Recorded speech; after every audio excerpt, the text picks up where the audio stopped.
हाँ जी बच्चों, कैसे हो? ठीक हो?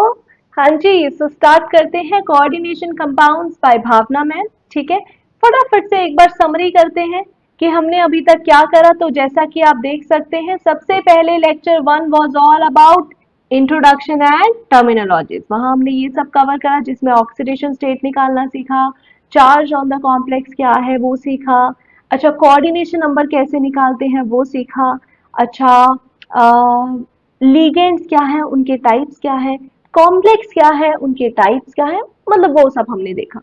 लेक्चर 2 में फिर हमने देखा मैम इतने सारे कोऑर्डिनेशन कंपाउंड्स है, इनका नाम क्या है। तो हमने आईयूपैक नोमेनक्लेचर करा, नाम रखना सीखा। ठीक है। लेक्चर 3 में आया कि मैम ठीक है, कोऑर्डिनेशन कंपाउंड आपने बता दिया क्या होता है, अभी इनकी थ्योरीज बताओ, बॉन्डिंग थ्योरीज।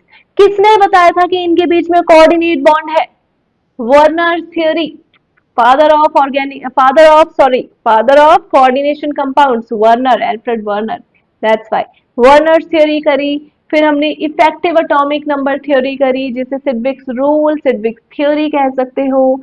वीबीटी करी, वैलेंस बॉन्ड थ्योरी, जहां पर वैलेंस ऑर्बिटल्स पार्टिसिपेट करते हैं, बॉन्ड बनाते हैं। राइट। अच्छा, नाउ मैडम लेक्चर 4 क्या करेंगे आज के लेक्चर में? बच्चा, आज का lecture is all about CFT and stability stability of complexes stability of complexes. आज का लेक्चर में क्रिस्टल फील्ड थ्योरी CFT पढ़ेंगे और स्टेबिलिटी ऑफ कॉम्प्लेक्सेस को देखेंगे। क्लियर? अब एक एक करके स्टार्ट करें। चलो, एकदम से अटेंटिव हो जाओ। ठीक है, पिछला सारा रिवाइज करते चलो, साथ में मेरे चलते रहो, और बहुत आसान चैप्टर है बच्चे, फटाफट से हो जाएगा। चलिए इसी के साथ CFT, हाँ जी, क्रिस्टल फील्ड थ्योरी। क्या है मैम क्रिस्टल फील्ड थ्योरी? अब आप मुझे एक बात बताओ, कोई भी आयनिक कंपाउंड है उसके लिए हम क्रिस्टल वर्ड यूज करते हैं, याद रहेगा। ठीक है, क्रिस्टल वर्ड कॉइन ही करी गई थी। क्रिस्टल वर्ड आपका प्रपोज ही आयनिक कंपाउंड्स के लिए करा गया था। जिधर आयनिक कंपाउंड, वहां क्रिस्टल वर्ड सुनने को मिलेगा। दैट मीन्स, तो ठीक है, तो क्रिस्टल का मतलब आयनिक, मतलब कोई भी, अगर जैसे NaCl आयनिक कंपाउंड है, तो मैं ये भी बोल सकती हूँ NaCl क्रिस्टल्स। ठीक है, क्रिस्टल का मतलब समझ जाओ, आयनिक कंपाउंड है। क्लियर? अच्छा, तो मैम फिर इधर क्या मतलब है इसका? देखो, वीबीटी ने क्या बोला था? वीबीटी ने बोला था मेटल और लिगेंड। ठीक है, मेटल और लिगेंड दोनों के बीच में कोवेलेंट इंटरेक्शन है, दोनों के ऑर्बिटल्स ओवरलैप करते हैं ऐसे और बॉन्ड बनाते हैं, ये ओवरलैपिंग हो गई और बॉन्ड बना है, ये बोला था वीबीटी ने। ठीक है, आयनिक ने क्या बोला? आयनिक ने बोला कि मेटल है और लिगेंड है, दोनों के बीच में आयोनिक इंटरेक्शन है। ये मैंने ऐसे दिखाया just to tell you, show you कि ये आयनिक इंटरेक्शन है। बच्चे, आयनिक इंटरेक्शन को हम इलेक्ट्रोस्टैटिक इंटरेक्शन भी बोलते हैं। तो CFT का सीधा सा कहना था कि मेटल भी आयन है, लिगेंड को भी इसने पॉइंट चार्ज की तरह ट्रीट करा था, लिगेंड को भी चार्ज एक आयन की तरह ट्रीट करा, और बोला इनके बीच में आयनिक इंटरेक्शन है, कोई कोवेलेंट इंटरेक्शन नहीं है, ये बोला था इस थियरी ने। फिर आप बोलोगे मैम अब सही कौन है? वो ठीक है, वीबीटी या फिर CFT ठीक है, क्योंकि अल्फ्रेड वर्नर ने भी तो यही बोला था कि कोऑर्डिनेशन बॉन्ड बनेगा, मतलब कोवेलेंट इंटरेक्शन होगी। फिर सही कौन है? देखो बच्चे, आपको याद है हमने वीबीटी की कुछ लिमिटेशंस करी थी। ठीक है, होता क्या है, there are n number of coordination compounds. ठीक है, अब कुछ, देखो हमें n number of coordination compound है, होता कोऑर्डिनेट बॉन्ड ही है, तभी तो चैप्टर का नाम कोऑर्डिनेशन कंपाउंड्स है। लेकिन लेकिन अब क्या होता है ना, आपके क्लास 12 के लेवल पर, ठीक है, अब हमें चीजें समझानी है तो थियोरीज को डेवलप करा है। ठीक है, थियोरीज इमेजिनेशन होती है, वो डेवलप करी जाती है ताकि हमारी एक्चुअल चीजों को समझ सके। ठीक है, तो अब सारी प्रॉपर्टीज कोऑर्डिनेशन कंपाउंड्स की एक थियरी से एक्सप्लेन नहीं हो रही थी। कुछ उसकी characteristics organic sorry coordination compounds की कुछ कैरेक्टरिस्टिक्स वीबीटी एक्सप्लेन कर रहा था, कुछ कैरेक्टरिस्टिक्स सीएफटी ने एक्सप्लेन करा है। जैसे आपको याद है वीबीटी की जितनी लिमिटेशंस है कि वो कलर नहीं बता सका, ठीक है, वहां पर यही हमने पढ़ा था ना, वो weak field strong field ligand नहीं बता सका, ठीक है। तो ये सारी चीजें किसने बताई? सीएफटी ने, ठीक है। तो जो बीबीटी नहीं समझा पाया वो सीएफटी ने समझाया, ठीक है। तो कुछ प्रॉपर्टीज, कुछ कैरेक्टरिस्टिक्स ऑफ कोऑर्डिनेशन कंपाउंड्स वो हमारे बीबीटी से एक्सप्लेन होते हैं, कुछ सीएफटी एक्सप्लेन करती है, ठीक है। तो मिक्स करके हमारे दोनों ने कोऑर्डिनेशन कंपाउंड्स को एक्सप्लेन करा है। That's why we are studying both the theories. Clear? Okay जी, चलो। तो पहला पॉस्टुलेट आता है, लीगेंड को पॉइंट चार्जेस की तरह ट्रीट करा। Correct madam. Metal ion ligand के बीच में इलेक्ट्रोस्टैटिक इंटरेक्शन है। करेक्ट मैडम, ये बोला था इस थियरी ने, ठीक है। इलेक्ट्रोस्टैटिक मतलब आयनिक इंटरेक्शन, ठीक है। और नो ऑर्बिटल इंटरेक्शन, हाँ जी मैडम, यही बोला था। चलो आ जाओ सेकेंड पॉस्टुलेट। अच्छा, सेकंड, इसके आगे जाने से पहले आपको भी पता है कि मेटल एंड उनके कंपाउंड्स मतलब कोऑर्डिनेशन कंपाउंड्स हम पढ़ने वाले हैं। मेटल के पास डी ऑर्बिटल्स होते हैं, यस मैम। अच्छा, डी ऑर्बिटल्स होते हैं तो पहले तो मुझे आप डी, अच्छा डी ऑर्बिटल थर्ड ऑर्बिट से स्टार्ट होते हैं, यस मैम। 3D है ना, 2D तो नहीं सुना, 1D तो नहीं सुना, क्लियर। 3D सुना है ना, इसलिए 3D ऑर्बिटल्स मैम देखो 5 होते हैं डी ऑर्बिटल्स, ठीक है। कौन से 5 होते हैं? 5D orbitals. देखो जी, आप इसी तरीके से बनाते हो ना, बीबीटी में ऐसे ही बनाया था ना हमने 3D को, ये 3D, ये 5 ऑर्बिटल्स हैं। कौन कौन से? चलो बताओ, जिस जिसके माइंड में ये सब आ रहा है, बिल्कुल सही, बिल्कुल सही। जिसको अभी पहली बार पता चल रहा है कोई बात नहीं, तो आप याद रखना आगे के लिए। डी एक्स वाई होता है, हाँ जी। डी वाई जेड होता है, हाँ जी मैम। डी जेड एक्स होता है, हाँ जी ma'am. Fourth orbital d z x square minus y square, yes madam. Fifth orbital d z square, clear.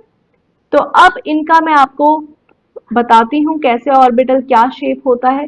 आपको भी पता है इनका डबल डम्बल शेप होता है ना। तो क्या होता है, देखो मैम, इसको एक्स ले लिया, इसको वाई ले लिया, ठीक है जी। ये कोऑर्डिनेट्स ड्रॉ कर लिए मैंने, एक्स और वाई, तो डी एक्स वाई होता है, एक्स और वाई के बीच में इसके लोब्स होंगे, इनके फेजेस, ये मैंने positive positive negative negative, charge नहीं है पॉजिटिव नेगेटिव, ध्यान रखना, फेज है, ठीक है, फेज है लोब्स का। अच्छा, डी वाई जेड क्या होता है, ठीक है, मैंने डी वाई जेड है, ठीक है। ध्यान से देखना, मैं इसको ऐसे देखो, वैसे तो मैं आसान तरीके से समझा सकती हूँ, ठीक है, लेकिन वही है कि फिर बच्चे बोलेंगे कि मैम आप बदल रहे हो, यहाँ पर x इसी को रखा है मैंने, z इसी, अच्छा y है ना, ये इरेज कर लेते हैं, ये लो, ये y है, ये z है। डी वाई जेड का मतलब क्या होता है? डी वाई जेड का मतलब D y z, y and z coordinates के बीच में, क्लियर, ठीक है। तो कुछ इस तरीके से, इसलिए यहाँ पर हम क्या करेंगे, थोड़ा आसान करने के लिए, जैसे बच्चों को कंफ्यूजन होती है, हम इस चीज को क्या करेंगे, यहाँ पर क्या करा था हमने, इधर ये था,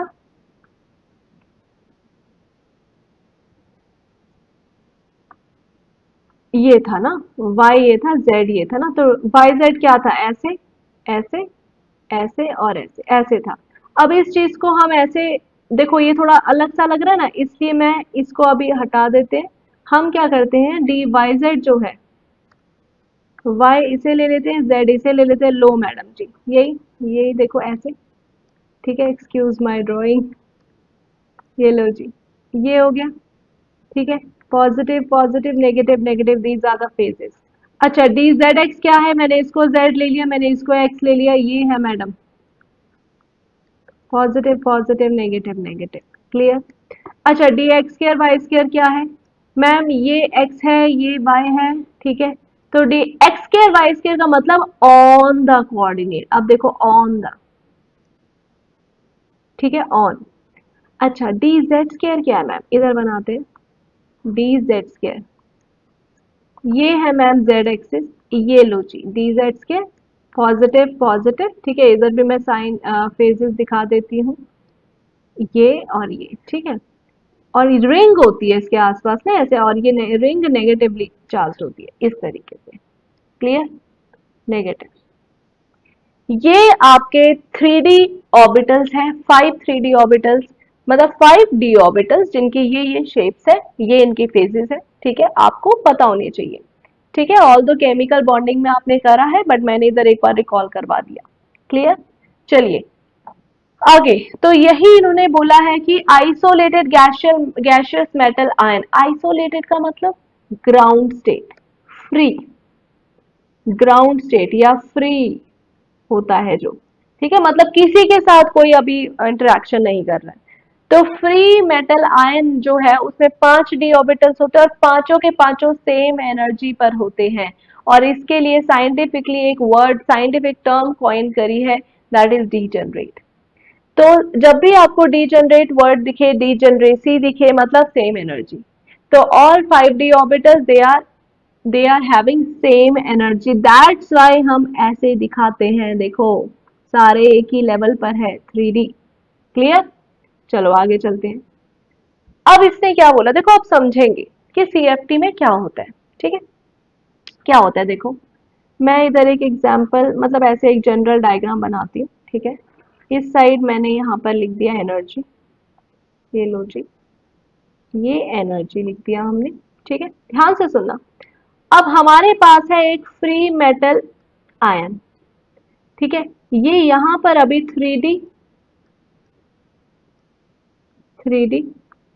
मेटल, 3D ऑर्बिट, मतलब उसके हम दिखा रहे हैं, ठीक है, अरे लिखा नहीं जा रहा ना इधर, चलो कोई ना, 3D मेटल है, ग्राउंड स्टेट में है, फ्री है अभी, तो पांचों के पांचों डी ऑर्बिटल क्या है, सेम एनर्जी पर है, क्लियर। अब क्या होगा, अच्छा एक बात बताओ, जैसे ही घर पर ना, आप सब घर पे बैठे हो, आप ठीक है, 4-5 लोग बैठे हो, मतलब फैमिली है आपकी, आपको पता चला मेहमान आ रहे हैं, ठीक है, अभी आपको ये नहीं पता किसके दोस्त है, किसके ज्यादा क्लोज है, ये नहीं पता, आपको इतना पता है मेहमान आ रहे हैं, सारे के सारे एकदम से सेम एनर्जी सबके हायर, मतलब सारे के सारे एक्साइटेड एक्साइटेड हो जाएंगे पहली बात, फिर सारे, कोई कुछ काम पर लगा है, कोई सफाई करने लगा है ना, कोई सफाई अभियान, कोई खाना का कर रहा है, कोई घर को डेकोरेट कर रहा है, ठीक है, कहने का मतलब कि सारे अभी एक्साइटेड हो गए, सभी अभी सेम एनर्जी पर है, सबकी एनर्जी हाई हो गई, लेकिन फिर जैसे ही आपको पता चलता है पापा के दोस्त हैं, फिर बाकी पापा के अलावा अब बाकी सारे ऐसे होते हैं, ठीक है हमारे तो है ही नहीं दोस्त, तो थोड़े से लो एनर्जी के हो जाते हैं, है ना, और पापा अभी हायर एक्साइटेड स्टेट में है, क्योंकि उनके माइंड में चल रहा है अरे क्या करेंगे, कैसे करेंगे, है ना, ये सब ऐसे क्या खाएंगे, ऐसा सब कुछ, क्लियर।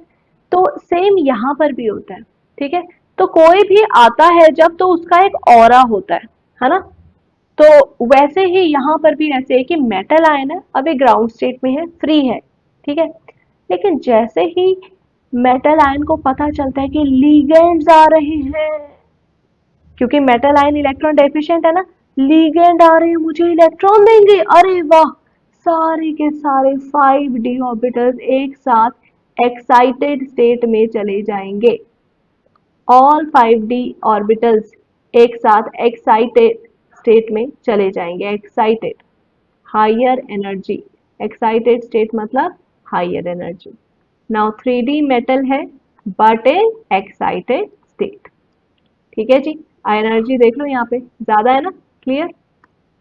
चलिए अब अब तो जैसे ही लिगेंड आ रहा था दूर से, तो सबको लगा अरे हम सबको इलेक्ट्रॉन मिलेंगे, है ना, हम सारे एक्साइटेड हो गए, अभी डिजेनरेसी ब्रेक नहीं हुई है, तो इसे हम बोलते हैं कि इसका मतलब लिगेंड की फील्ड अभी सिमेट्रिकल है, सिमेट्रिकल मतलब कि सारे ऐसा लगता है उन्हें चारों दिशाओं से आ रहे हैं सारे ऐसे, है ना, ठीक है, तो ऐसा उन्हें लगता है, तो अभी right now all 3D metal they are degenerate, तो ऐसा तब होता है if ligand field is symmetrical, if ligand field is symmetrical, अगर लिगेंड की फील्ड सिमेट्रिकल है तो ऐसा होना चाहिए, पर ऐसा होता नहीं है क्योंकि लिगेंड की फील्ड सिमेट्रिकल नहीं होती। क्या होता है? होता पता है क्या है, मैं आगे भी बताऊंगी पर मैं यहाँ एक्सप्लेन कर देती हूँ एक बार। होता क्या है कि ये लो जी, 3 ऑर्बिटल नीचे चले गए, 2 ऑर्बिटल ऊपर। ये 2 ऑर्बिटल कौन है? मम्मी पापा, इनके दोस्त है। और 3 ऑर्बिटल नीचे कौन है? तीनों बच्चे। दे आर लाइक हमारा तो कुछ काम का ही नहीं है, हमारे तो दोस्त ही नहीं आ रहे। ठीक है, तो ये चीज। तो अभी क्या हुआ कि जैसे ही लिगेंड, और ये क्या हुआ, ये तब था जब लिगेंड की फील्ड, इस लिगेंड फील्ड इज अनसिमेट्रिकल। ठीक है, और एक्चुअल में यही होता है, लिगेंड की फील्ड होती है अनसिमेट्रिकल। ठीक है, तो स्प्लिटिंग हो जाती है। ये क्या हुआ है? पांचों डी ऑर्बिटल अभी डीजनरेट थे, लेकिन बाद में स्प्लिटिंग हो गई, लिगेंड की फील्ड अनसिमेट्रिकल निकली, स्प्लिटिंग हो गई, 3 ऑर्बिटल्स नीचे, 2 ऑर्बिटल्स ऊपर। ठीक है, इनका नाम भी रखा है हमने, ठीक है, बताऊंगी मैं। तो फिलहाल पहले सारे के सारे इस लेवल पर थे, जो ये मैंने यहाँ पर बनाया है, ये लेवल इस लेवल पर थे। ठीक है, इस लेवल को बोलते हैं बैरी सेंटर, मतलब सेंटर है ये, यहां से रेफरेंस देंगे कि कितना ये 3 नीचे चले गए और कितना ये 2 ऊपर चले गए। ठीक है ना, क्योंकि वो 2 हायर एनर्जी के हो गए और ये नीचे जो गए हैं ये लोअर एनर्जी के। आप देखो ना यहाँ पर ये एनर्जी, यस और नो, क्लियर? चलो अभी सुनेंगे हम, ये क्लियर हो गया। अच्छा, अब ये जो 3 है ना, इनका नाम हमने रखा T2G, और जो ऊपर चलेगा उनका नाम रखा EG। ठीक है, EG। अब आप बोलोगे मैम ये क्या है? देखो, T का मतलब T2G, T का मतलब होता है ट्रिपली, मैं इधर बता देती हूँ। T का मतलब होता है ट्रिपली, ट्रिपली डीजनरेट, क्योंकि अभी भी 3 ऑर्बिटल्स हैं, तीनों अभी सेम लेवल पर है, एटलीस्ट 3 तो सेम लेवल पर है, ट्रिपली डीजनरेट। अच्छा, 2 का मतलब होता है, 2 का मतलब आपका L इक्वल टू 2, किसके लिए होता है ये? आपको पता है ना स्ट्रक्चर ऑफ एटम से, कि आपका डी ऑर्बिटल्स के लिए जो आपका L है, L वैल्यू, ठीक है, वो 2 होता है। क्लियर? ठीक है, एजीमुथल क्वांटम नंबर कहते हैं एल को, 2 होता है। जैसे एस के लिए 0 होता है, पी के लिए 1, वैसे ही डी के लिए 2 होता है, रिमेंबर? ठीक है, जी का मतलब होता है जीरेड, जीरेड का मतलब होता है सेंटर ऑफ सिमेट्री, मतलब कि हैविंग सेंटर ऑफ सिमेट्री। बच्चे बेसिकली मैं अभी ये क्या कर रही हूँ, ये जो मैंने आपको क्रिस्टल फील्ड थ्योरी एक्सप्लेन करी है, ये मैंने करी है ऑक्टाहेड्रल कॉम्प्लेक्सेस में। ठीक है, आगे रिवाइज होगा, आगे मैं आपको फिर दिखाऊंगी, फिलहाल मैंने यहाँ पर आपको बता दिया। ऑक्टाहेड्रल कॉम्प्लेक्सेस, ऑक्टाहेड्रल कॉम्प्लेक्स कैसे होते हैं? मैम ये रहा मेटल इस तरीके से, ये आ गई लिगेंड। ठीक है, अच्छा, सेंटर ऑफ सिमेट्री किसे बोलते हैं? सेंटर ऑफ सिमेट्री कहते हैं कि ये रहा सेंटर, अगर इस सेंटर से इस तरफ गए तो लिगेंड दिखा, हाँ जी, इधर से इस तरफ गए लिगेंड दिखा, हाँ जी। अरे वाह, सेंटर ऑफ सिमेट्री है कि मतलब इधर से अगर मैं कट कर दूं तो दोनों तरफ लिगेंड दिखेंगे, इक्वल हाफ। अच्छा, मैं इस तरफ गया, मुझे लिगेंड दिखा, हाँ जी, इस तरफ यस, इस तरफ यस, इस तरफ यस। मैम इसमें तो सेंटर ऑफ सिमेट्री है। ठीक है, इसे बोलते हैं सेंटर ऑफ सिमेट्री प्रेजेंट होना, कि अगर एक सेंटर ले लो, उसके एक तरफ जाओ, वहां पर भी आपको लिगेंड दिख रहा है, और दूसरी तरफ एग्जैक्टली ऑपोजिट दूसरी तरफ जाओगे, वहां भी लिगेंड दिखा, इसे बोलते हैं centre of symmetry. Octahedral complex में प्रेजेंट है, यस, इसलिए जहां पर भी सेंटर ऑफ सिमेट्री प्रेजेंट होगी वहां जी लगाते हैं। ये तो मैंने आपको सिंबल का मतलब समझाया, वरना देखो ये सिर्फ नॉलेज के लिए। ठीक है, अच्छा, ईजी का मतलब, ई का मतलब होता है मैम इवनली डीजनरेट, इवन मतलब 2। ठीक है, या इसे हम डबली डीजनरेट भी बोलते हैं, डबली डीजनरेट। क्लियर? अच्छा, दो मतलब 2 ऑर्बिटल्स हैं जो साथ में सेम लेवल पर हैं। और जी का मतलब आपको पता ही है, जी रेड हो गया, मतलब सेंटर ऑफ सिमेट्री तो देखो प्रेजेंट है ना ऑक्टाहेड्रल कॉम्प्लेक्स में, तो जी जरूर लगेगा। अब आप बोलोगे मैम 2 क्यों नहीं लगा, इधर E2G बोल देते। बच्चे देखो ये सारे जो सिंबल है हमारे आज वो पोस्ट ग्रेजुएशन में आप जब ग्रुप सिमेट्री पढ़ते हो, ग्रेजुएशन पोस्ट ग्रेजुएशन में ग्रुप सिमेट्री पढ़ते हो, वहां से आपका ये सिंबल्स निकल के आते हैं। इनकी भी प्रॉपर एक ब्रांच है केमिस्ट्री की जहां एक्सप्लेन करा गया है कि T2G ही क्यों बोला, तो हम उसमें नहीं जाएंगे। बस इतना समझ लो, T2G आपको समझ आ गया, EG समझ आ गया, चलो ठीक है डन। अब अब आपका ये जो T2G और EG के बीच में अगर मैं बोलूं this is the energy difference है ना, अगर मैं EG का बोलूं ये, तो T2G और EG के बीच में ये है एनर्जी का डिफरेंस। ऑक्टाहेड्रल कॉम्प्लेक्स कर रहे हैं तो डेल्टा का मतलब एनर्जी, नॉट का मतलब ऑक्टाहेड्रल। तो ऑक्टाहेड्रल कॉम्प्लेक्सेस में T2G एंड EG के बीच में, T2G एंड EG के बीच में जो एनर्जी डिफरेंस है उसे डेल्टा नॉट कहेंगे। ठीक है जी, delta nought, delta means crystal field energy, crystal field. अब एक देखो T2G लोअर एनर्जी में गया ना तो स्टेबल हुआ ना, लोअर एनर्जी मतलब स्टेबल, हाई एनर्जी मतलब अनस्टेबल, ये चीज पता है ना हमें। तो क्रिस्टल फील्ड स्टेबलाइजेशन एनर्जी भी इसको हम बोल देते हैं। क्या मतलब? क्रिस्टल फील्ड स्टेबलाइजेशन एनर्जी, ये रहा जी। ओके, डेल्टा नॉट, नॉट मतलब ओ है वो ऑक्टाहेड्रल कॉम्प्लेक्स के लिए, कोई और टेट्राहेड्रल कॉम्प्लेक्स होगा वहां डेल्टा टी कहेंगे। क्लियर?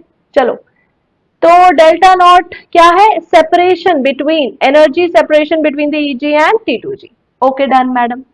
अच्छा, अभी ये ईजी हमारा थोड़ा ऊपर गया, अच्छा ऊपर गया ना तो एनर्जी बढ़ी ना, तो प्लस। अच्छा कितना ऊपर गया मैम? प्लस यहां पर हम करेंगे 0.6 डेल्टा नॉट।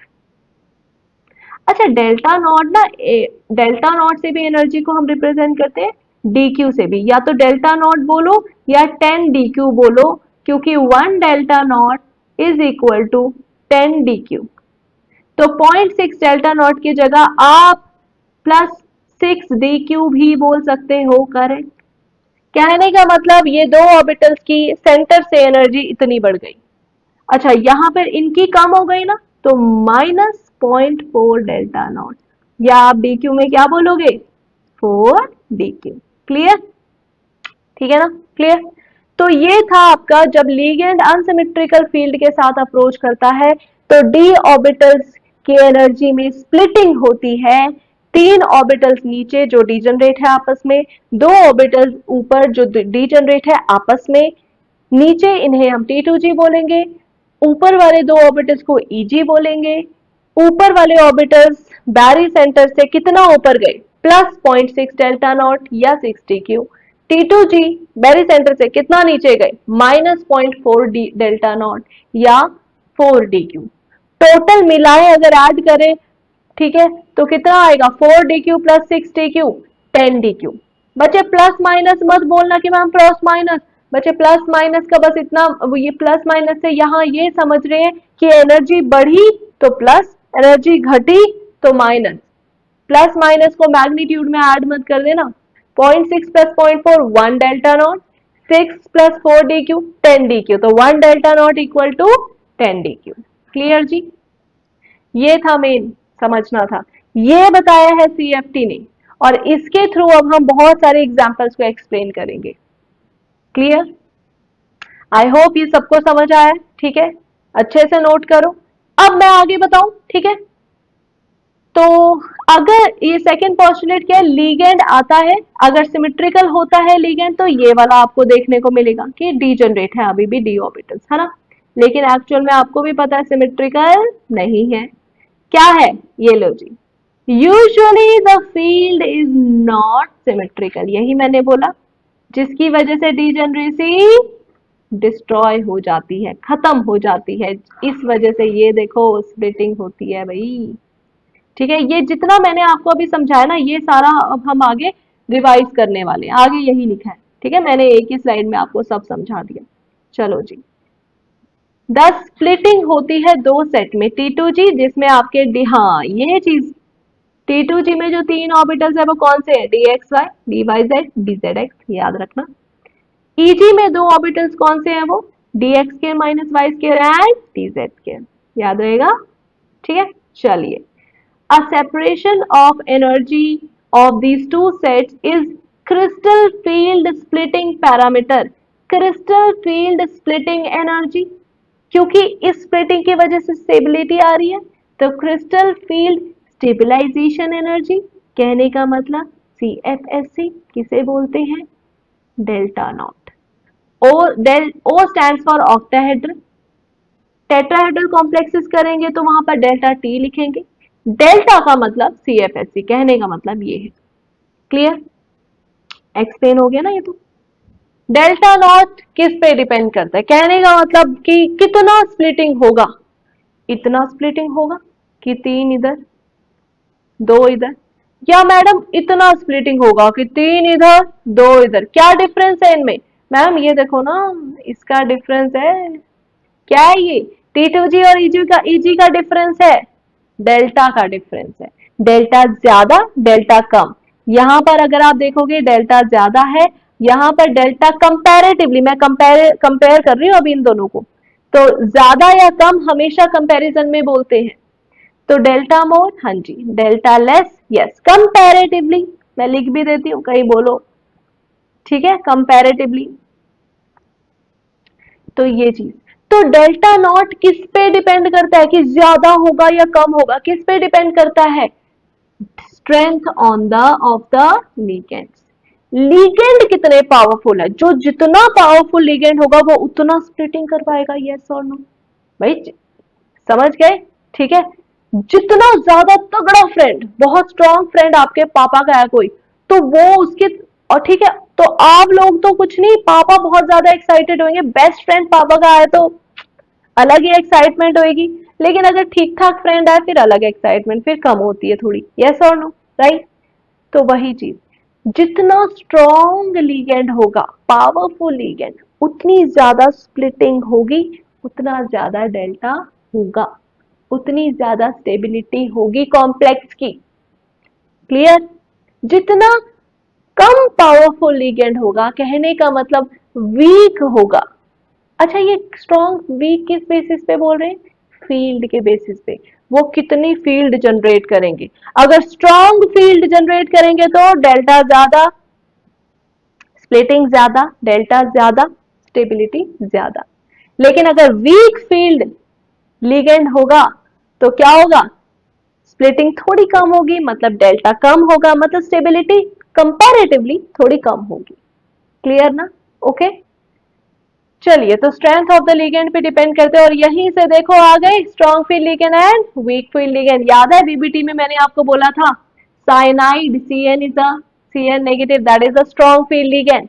वहीं क्लोराइड आयन Cl नेगेटिव को मैंने बोला था वीक फील्ड लिगेंड। बीबीटी ने नहीं बताया था, CFT ने बताया था।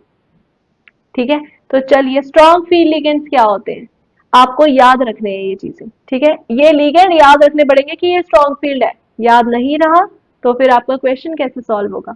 क्योंकि वीबीटी में तो मैंने आपको दे दिया था कि लो स्पिन, हाई स्पिन, या लो या वीक फील्ड, स्ट्रॉन्ग फील्ड।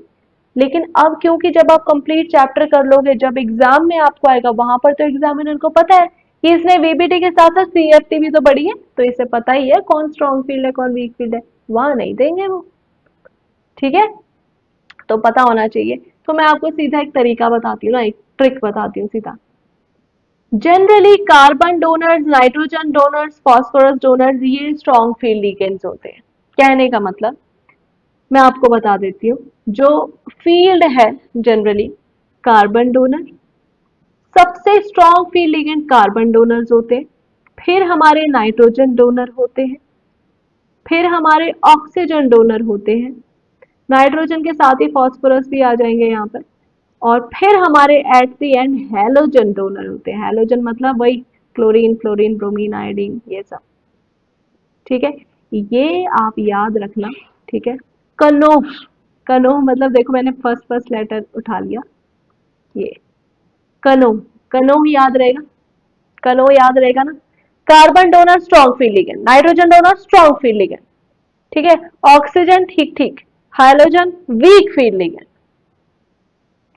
ठीक है, तो जब भी कार्बन या नाइट्रोजन कार्बन डोनर दिखे ऐसे, ये सब कार्बन डोनर जब भी दिखे ये स्ट्रॉन्ग फील्ड है, याद रखना ये स्ट्रॉन्ग फील्ड लिगेंड है SFN,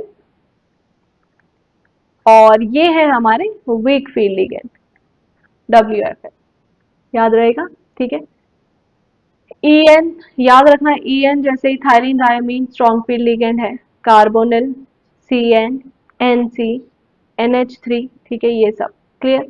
अच्छा नेक्स्ट, मैंने यही बोला ना स्ट्रॉन्ग फील्ड लिगेंड तो स्प्लिटिंग ज्यादा, स्प्लिटिंग ज्यादा तो डेल्टा ज्यादा, डेल्टा ज्यादा। अच्छा अब एक बात बताओ, डेल्टा यहाँ पर इतना है, ये दो लिगेंड, ठीक है, बाकी मैं पीछे का डायग्राम यहाँ पे ऐसे ये सब नहीं बना रही हूँ ना, वो सब जो मैंने आपको बताया था उधर। और दूसरी तरफ है आपका स्प्लिटिंग इतनी, ठीक है, मुझे ना इलेक्ट्रॉन फिल करने हैं इसमें। और इलेक्ट्रॉन फिल एक चीज याद रखना, अगर आपके मेटल के पास 4 इलेक्ट्रॉन है, ठीक है, अब वो 4 इलेक्ट्रॉन देखो, पहले वो 3D पांचों के पांचों ऑर्बिटल साथ में थे तो 4 इलेक्ट्रॉन मैंने ऐसे दिखा दिए थे, है ना, लेकिन अभी क्या है स्प्लिटिंग हो गई तो मेरे को इनमें भरने पड़ेंगे T2G और Eg में। अब ध्यान से सुनना, आप देखो 4 इलेक्ट्रॉन, देखो इलेक्ट्रॉन्स की फिलिंग वही जो आपने स्ट्रक्चर ऑफ एटम में पढ़ा है ना, कि आउपाउ प्रिंसिपल को फॉलो करेंगे, हंस रूल को फॉलो करेंगे, पॉलीज एक्सक्लूजन प्रिंसिपल को फॉलो करेंगे, उन्हीं रूल्स को फॉलो करके यहाँ पर भी फिलिंग होती है। ठीक है जी, ठीक है। आउपाउ क्या कहता है कि पहले लोअर एनर्जी वाले पहले फिल करेंगे, फिर हायर एनर्जी वाले। और फिर हंस रूल ने क्या बोला, पहले सिंगल इलेक्ट्रॉन से फिल करेंगे, जब सारे ऑर्बिटल सिंगली फिल्ड हो गए फिर उन्हें डबली फिल्ड करेंगे, फिर उनकी पेयरिंग शुरू करेंगे।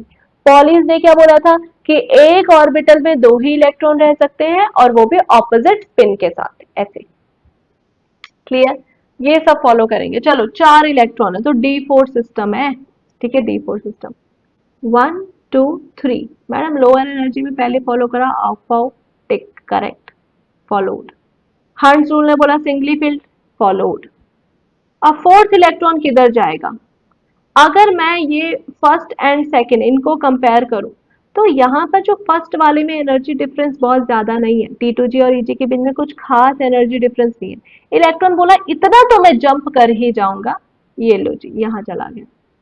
अब स्पिन ज्यादा है ना, मैंने बीबीटी में एक्सप्लेन करा था ना, ज्यादा स्पिन है ना, अनपेयर्ड अनपेयर्ड स्पिन अगर बहुत ज्यादा है तो उसको बोलते हैं हाई स्पिन कॉम्प्लेक्स। अच्छा आ जाओ सेकंड वाले में, 3 तो इधर आए, अब फोर्थ इलेक्ट्रॉन कहाँ जाएगा, वो बोला यार पहले कम एनर्जी डिफरेंस था उतना तो मैं जंप कर सकता हूँ, मैं इतना जंप नहीं कर सकता, ये नहीं मैं जंप कर पाऊंगा, तो फिर उसको यहीं पर आना पड़ता है। पेयरिंग हो गई, हाँ जी। ऑफ कोर्स जहां ज्यादा डेल्टा नॉट है मतलब स्ट्रॉन्ग फील्ड लिगेंड था, जहां कम डेल्टा नॉट है मतलब वीक फील्ड लिगेंड था। क्या स्ट्रॉन्ग फील्ड लिगेंड ने पेयरिंग करवा दी है, हाँ जी, तो डेल्टा नॉट जितनी ज्यादा तो स्ट्रॉन्ग फील्ड लिगेंड है मतलब पेयरिंग होएगी, याद रखना।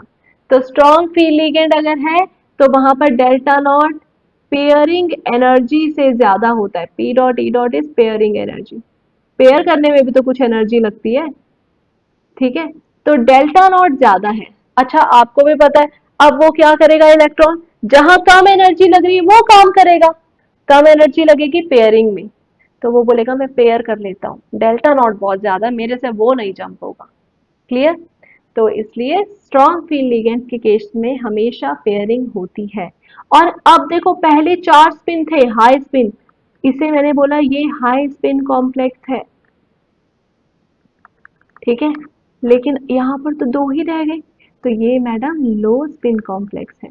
तो हमें क्या याद रखना है, अब हमें याद रखना है कि स्ट्रॉन्ग फील्ड लिगेंड्स कौन कौन होते हैं, लार्ज स्प्लिटिंग, हाँ जी, डेल्टा नॉट ज्यादा होता है, पेयरिंग होती है, हाँ जी, तो कैसे कॉम्प्लेक्स बनाएंगे, लो spin complex, clear, okay.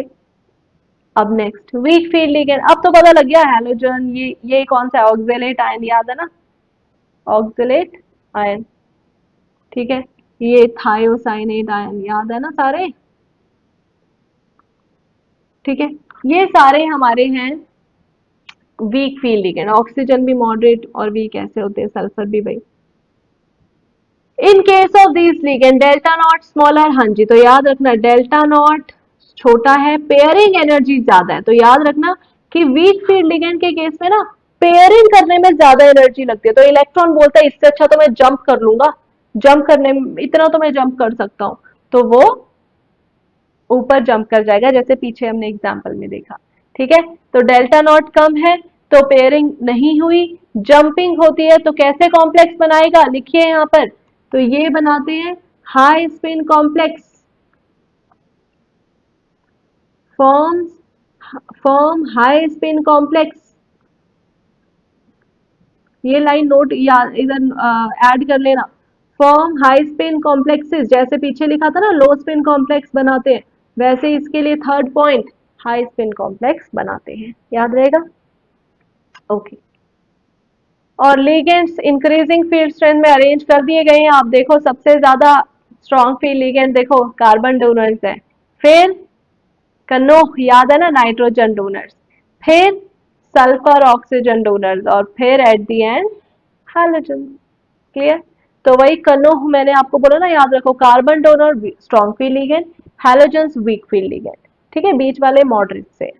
Okay, ईएन को भी आप स्ट्रॉन्ग फील्ड लिगेंड कंसीडर करोगे, याद रखना। ओके, हो गया क्लियर। ये था बच्चे सीएफटी, ये सब इसने बोला था। आगे हम अब ऑक्टाहेड्रल कॉम्प्लेक्सेस में इसने बोला है कि चलो समझते हैं। अरे हम तो मैम पहले ही पढ़ चुके हैं, मैंने अभी पहले यही तो सारा समझाया।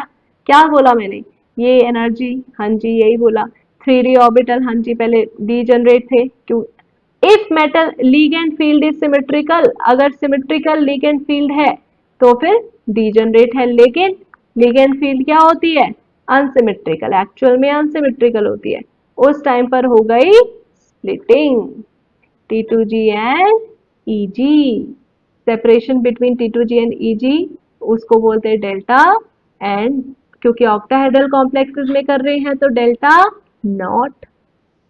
आपको पता है 1 delta not equal to 10 d q, तो वही सब हमने बोला, ये सब आपको एक्सप्लेन कर दिया भाई, जो हमने पीछे सारा समझा अब मैंने यहाँ पर आपका आ गया, क्लियर हो गया ये चीज। ये आप बोलोगे मैम 3/5 डेल्टा नॉट क्यों, अरे मैंने इसी को डिवाइड करके क्या लिख दिया था, 0.6 डेल्टा नॉट, वही है ये, घबराना नहीं है। 2/5 इसी को मैंने क्या लिख दिया था, -0.4 डेल्टा नॉट, 0.4 ही तो आएगा, प्लस माइनस बता रहे हैं कि higher energy plus, lower energy minus, बाकी और कुछ नहीं, क्लियर। फिर इसने यही बोला closer approach of ligand doubly degenerate, ये इनको लार्जर रिपल्शन है। देखो बहुत सीधी सी बात है, आपने अगर मैं इनका आपको दिखाऊं, जो मैंने आपको यहाँ पर डी ऑर्बिटल्स की शेप बताई थी, ये देखो, तो यहाँ पर डी जेड अगर मैं बात करूं, यहाँ पर d x square y square and d z square, अगर आप देखो ऑन एक्सिस है ये, क्या बोला मैंने, एक्सिस के ऊपर ही लोब है, और लीगेंड कहाँ आते हैं, लीगेंड हमेशा ऑन एक्सिस आते हैं, तो लीगेंड जब आ रहे थे चारों दिशाओं से, तो लीगेंड आ रहा था यहां से, यहां से, यहां से, ये लो जी 6 लीगेंड है, कितने हो गए, ज्यादा बना दिए क्या, समझ गए ऐसे, तो ऐसे आ रहे थे लीगेंड। ओके, इसको मैं यहां बनाती हूँ, ए लो, ए इस तरीके से आए लीगेंड। अब आप ध्यान से देखो यहाँ पर, अरे इस तरीके से भी, ये लो, ठीक है, लीगेंड आते हैं एक्सिस से, ठीक है, और एक्सिस होती हैं आपके x y and z, clear. अगर मैं यहाँ पर एक एक्सिस और बना देती हूँ, एक्स वाई बनाई है, जेड बना दिया, ये लो, तो ये हमारा लीगेंड आएगा यहाँ से, ये चीज, क्लियर। तो लीगेंड कहाँ से आ रहा है, अच्छा जेड बना है तो ये लो वाई बना दिया, तो लीगेंड आ रही है एक्सिस से, एक्स वाई जेड एक्सिस पे, और एक्स वाई जेड पे उसे कौन से ऑर्बिटल्स के लोब्स मिल रहे हैं, उसे मिल रहा है d x square minus y square and d z square, तो डायरेक्ट रिपल्शन फेस हो गया ना इन्हें, ठीक है। यहाँ पर इन लोब्स में जो इलेक्ट्रॉन है और लीगेंड भी जो इलेक्ट्रॉन लेके आ रहा है, इनको डायरेक्ट रिपल्शन फील होगी, रिपल्शन फील होने की वजह से क्या करेंगे, ज्यादा रिपल्शन है तो स्टेबिलिटी कम है, तो क्या करना पड़ेगा, रिपल्शन कम स्टेबिलिटी ज्यादा, कैसे, दूर हो गए, उससे दूर ही हो गए, हायर एनर्जी पे चले गए। इस वजह से ये दोनों के दोनों ऑर्बिटल्स लीगेंड ऑन एक्सिस आते हैं, d s square y square and d z square on axis ही इनके लोब्स प्रेजेंट है, वहीं पर रिपल्शन हुई to achieve the stability, minimum repulsion required, minimum repulsion maximum stability, higher energy पे चले गए। दैट्स वाई ये दोनों हायर एनर्जी पर, और क्योंकि लिगेंड आए एक्सिस पर, और ये क्या है, ये तीनों के तीनों इन बिटवीन द एक्सिस। यहाँ पर T2G के जो लोब्स हैं वो कहाँ है, in between the axis, axis पे नहीं है। तो इन बिटवीन वालों को तो डायरेक्ट रिपल्शन फेस नहीं हुई, तो उतनी ज्यादा एनर्जी में, एनर्जी मतलब उतनी ज्यादा एनर्जी हाई नहीं हुई, तो नीचे चले गए। क्लियर जी, ओके। तो ये चीज हमने यहाँ पर बोली है क्या, कि closer approach of ligand axis पर ही आपके लोब्स हैं, d x square y square and d z square के, और वहीं पर लिगेंड आया है तो मैक्सिमम रिपल्शन हो गई। टू अचीव द स्टेबिलिटी क्या हुआ, तीन नीचे चले गए, दो ऊपर, वो दोनों के दोनों हायर एनर्जी पे चले गए, larger repulsion. Clear. Eg has higher energy than T2G, correct. Delta naught is equal to 10 dq, correct. For electronic configuration D1, D2, D3, चलो अब ये चीज क्या एक्सप्लेन करिए, मैं ये एग्जाम्पल भी, ये एग्जाम्पल यहाँ पर करते हैं, है ना। अच्छा, पहले एग्जाम्पल करते हैं, राइट। एग्जाम्पल FeCN6 4 नेगेटिव, फटाफट से लास्ट लेक्चर्स रिवाइज करते हैं। पहले बताओ, होमोलैप्टिक कॉम्प्लेक्स या हेट्रोलैप्टिक, होमोलैप्टिक जिसने बोला है, correct answer. Same type of ligand है, होमोलैप्टिक। अच्छा फटाफट से, केटायनिक कॉम्प्लेक्स एनायनिक, क्या बताओ, सोचो सोचो। एनायनिक कॉम्प्लेक्स मैडम, चार्ज दिख रहा है हमको कितना, 4 नेगेटिव दिख रहा है भाई, एनायनिक कॉम्प्लेक्स। चलो नेक्स्ट, कोऑर्डिनेशन नंबर, जिसने 6 बोला है, करेक्ट।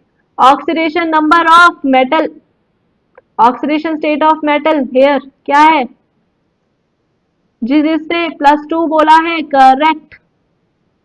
अच्छा, और क्या पूछा जा सकता है, charge on the complex 4 negative. अच्छा फटाफट से नाम बताओ, नाम बताओ, नाम बताओ। हेक्सा साइनो फेरेट 2, जिसने ये नाम बोला, correct, hexa cyano ferret 2।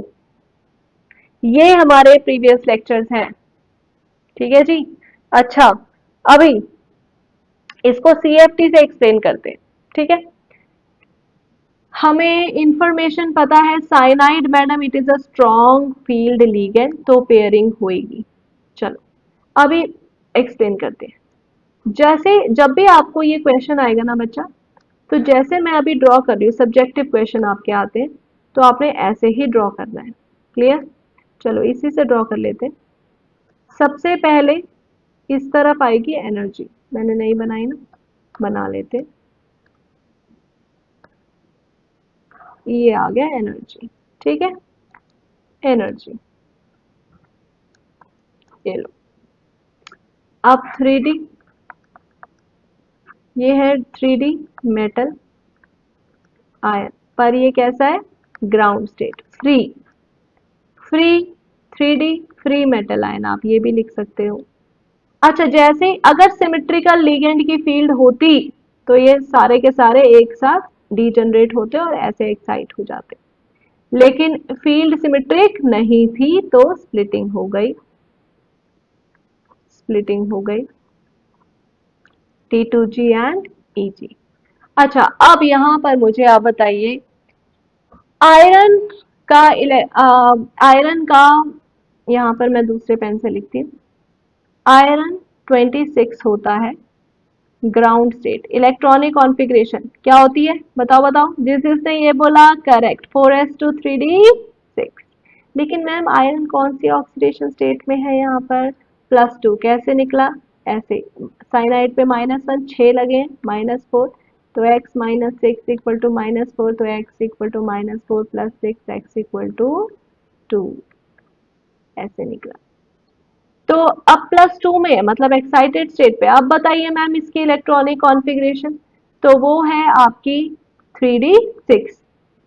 Valence shell के इलेक्ट्रॉन जाते हैं। अब आप बोलोगे मैम आपने तो ये दिखाया, अरे फोर्थ ऑर्बिट है ना, सबसे लास्ट, 3 के बाद 4 आता है, ऐसा थोड़ी 3 में से इलेक्ट्रॉन निकाल दोगे। 4s2 चला गया, मतलब 4s0 है, यहाँ पर 3d6 है, ठीक है। अब मुझे पता है साइनाइड एक स्ट्रॉन्ग फील्ड लिगेंड है, यहाँ पर वो मैं ऐसे थे, 6 के 6 इलेक्ट्रॉन ऐसे थे, ठीक है। यहाँ पर भी वो 6 के 6 इलेक्ट्रॉन ऐसे थे, ठीक है। अब हुआ क्या, स्प्लिटिंग हुई। अब 6 इलेक्ट्रॉन कैसे भरोगे आप मैम, 1 2 3 3, अब 4 5 6 इलेक्ट्रॉन कहाँ जाएंगे ma'am, cyanide strong field ligand है, पेयरिंग करवाता है। क्या होता है स्ट्रॉन्ग फील्ड लिगेंड के केस में, डेल्टा नॉट बहुत ज्यादा होता है पेयरिंग एनर्जी से, तो जिसमें कम एनर्जी लगती है वो करना प्रेफर करता है, मतलब पेयरिंग। वो बोलेगा बहुत ज्यादा डेल्टा नॉट है, मैं इतना ऊपर नहीं जा सकता, आई कैन नॉट गो, मैं जंप ही नहीं कर सकता इतना, तो पेयरिंग होगी 4 5 एंड 6, ये लो जी, ठीक है। ये है आपका यहां पर, अगर आपको FeCN6 4 नेगेटिव या कोई भी कोऑर्डिनेशन कंपाउंड आए और बोले कि बताओ CFT के थ्रू इसका, CFT से एक्सप्लेन करो नंबर ऑफ अनपेयर्ड इलेक्ट्रॉन, चलो चलो चलो बताओ, अब मैं सवाल पूछ रही हूँ आपसे, नंबर ऑफ अनपेयर्ड इलेक्ट्रॉन बताओ कितने। इसको मत देख लेना, इनको नहीं देखना है भाई, ये है अब आपका जो है, ये है जो भी है अब आपका, इसको देख के बताओ अनपेयर्ड इलेक्ट्रॉन कितने, 0, वेरी गुड। अच्छा बताओ, अगर अनपेयर्ड इलेक्ट्रॉन 0 तो डायमैग्नेटिक या paramagnetic, diamagnetic, very good, diamagnetic, clear.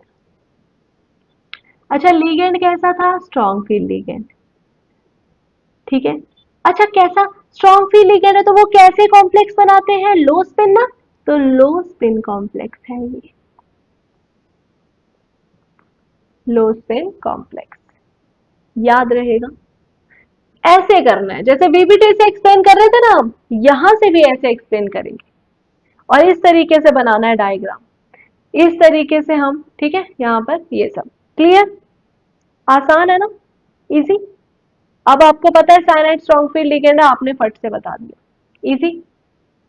यहाँ पर क्या बोल रहा था वो, कि जब आपके, अच्छा एक बात बताओ, अभी मैं क्या करती हूँ, मैं ये जो मैंने पीछे डायग्राम बनाया है, ठीक है, बार बार इसको बनाना पड़ेगा, आप सोच रहे हो ना कि मैं बार बार बनाना है, हाँ जी बार बार बनाना है, ठीक है। तो मैं अभी चलो पीछे एक बार लेके चलती हूँ, इसने क्या बोला है, इसने बोला जैसे कि एक डायग्राम है यहाँ पर, मैं बना देती हूँ चलो। ये 3D आपको पता है, ये 5 कौन से बनाए हैं, फिर ये भी आपको पता है सिमेट्रिकल लिगेंड फील्ड है, ठीक है। मैं बार बार वही चीज, ये ग्राउंड स्टेट है 3D मेटल के, ये 3D मेटल है, ये एक्साइटेड स्टेट है, लेकिन एक्चुअल में होती है स्प्लिटिंग, 3 इधर। अच्छा एक चीज और, ये जो 3 T2G है ना, ये ऐसा मत कर देना कि इस लेवल से भी नीचे बना दो, नहीं ऐसे मत करना, तो कहीं अगर मेरे से हुआ है तो वो बाय मिस्टेक हुआ है, मैं एक बार देख भी लेती हूँ आगे। ये बनेगा उससे थोड़ा ऊपर, ग्राउंड स्टेट सबसे ज्यादा स्टेबल स्टेट होती है, ऐसे, ये Eg ये T2G। अब ये फटाफट से, अगर D1 सिस्टम है तो एक इलेक्ट्रॉन एक इलेक्ट्रॉन एक इलेक्ट्रॉन, कोई चॉइस ही नहीं, ठीक है। अच्छा अगर 2 इलेक्ट्रॉन होंगे तो मैडम 2 इलेक्ट्रॉन होंगे तो यहाँ आ जाएगा, ठीक है। ये जरूरी नहीं है आप इधर भी भरो, ये जरूरी नहीं है, ठीक है, तो आप स्किप कर सकते हो, मैं अभी सीधा यहाँ समझाती हूँ।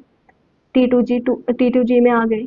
अच्छा अगर 3 हुआ तो 3 इधर आ जाएंगे, तो D1 D2 D3 में तो पहली बात ध्यान से सुनना, इसमें कोई भी strong field ligand weak field ligand का कॉन्सेप्ट नहीं चलता। आप ये मत बोलना मैम स्ट्रॉन्ग फील्ड लिगेंड है तो ये 3 जो T2G है इसमें ऐसे पेयरिंग हो जाएगी, नहीं गलत, तीनों एक साथ है ना, हर्ट्ज रूल फॉलो करना है, पहले सिंगली फील्ड फिर डबली फील्ड।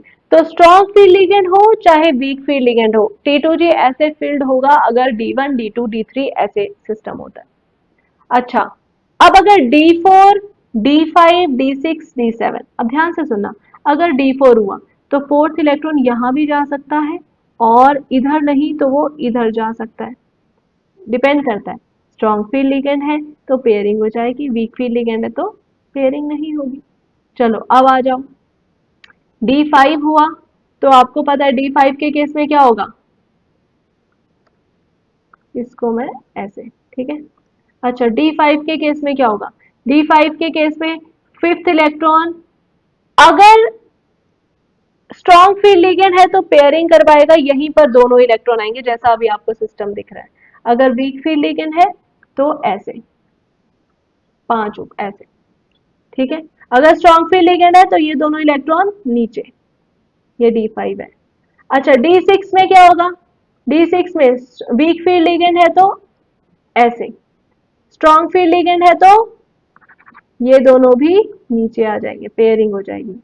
अच्छा, D7 हुआ तो क्या होगा, D7 हुआ तो मैडम 3, 4, 5, 6, 7, ये होगा जब वीक फील्ड लिगेंड है। अगर स्ट्रॉन्ग फील्ड लिगेंड हुआ तो अब देखो नीचे एक ही जगह है आने की और नहीं है तो जबरदस्ती नहीं घुसाना है, पॉलीज एक्सक्लूजन प्रिंसिपल को फॉलो करना है, तो एक नीचे आ जाएगा, बाकी ऐसे। तो अगर D8 हुआ तो 1, 2, 3, 4, 5, 6, 7, 8। भाई अब आप मुझे एक बात बताओ, इसमें आप स्ट्रॉन्ग फील्ड लिगेंड हो चाहे वीक फील्ड, होगा तो यही, इनको मत पेयर कर देना भाई, डीजनरेट है तो हंट्स रूल फॉलो होगा, पहले सिंगली फील्ड फिर पेयरिंग।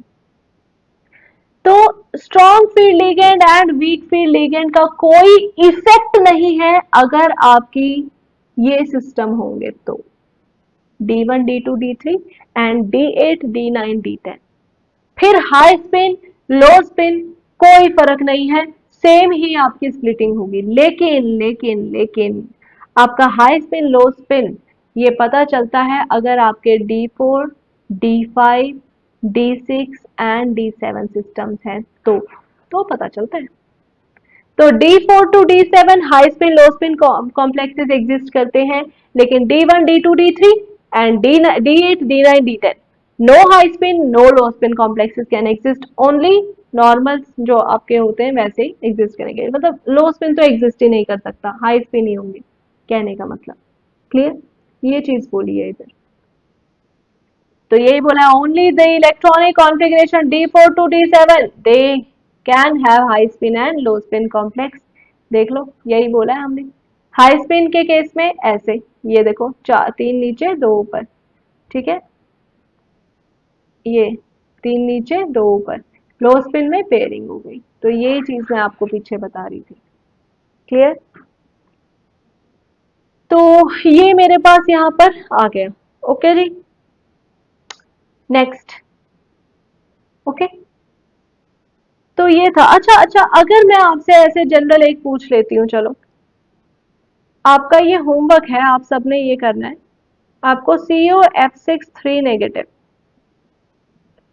इसमें क्या करना है, वीडियो पॉज करो, CFT के थ्रू आपको एक्सप्लेन करना है number of unpaired electrons, diamagnetic है या पैरामैग्नेटिक है, ठीक है, और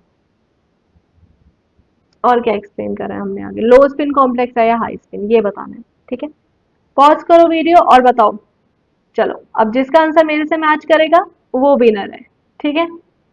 COF6 कोबाल्ट, कोबाल्ट है 27, तो इसका होता है आर्गन 4s2 3d7, लेकिन इधर ये +3 में है, अब निकालो ऑक्सीडेशन स्टेट +3 में, ठीक है। तो कोबाल्ट की अभी एक्साइटेड स्टेट वो आएगा +3, 3 इलेक्ट्रॉन चले गए तो 3d6। फ्लोरीन एक वीक फील्ड लिगेंड है तो पेयरिंग नहीं होगी, तो 6 जो है वो ऐसे, ये।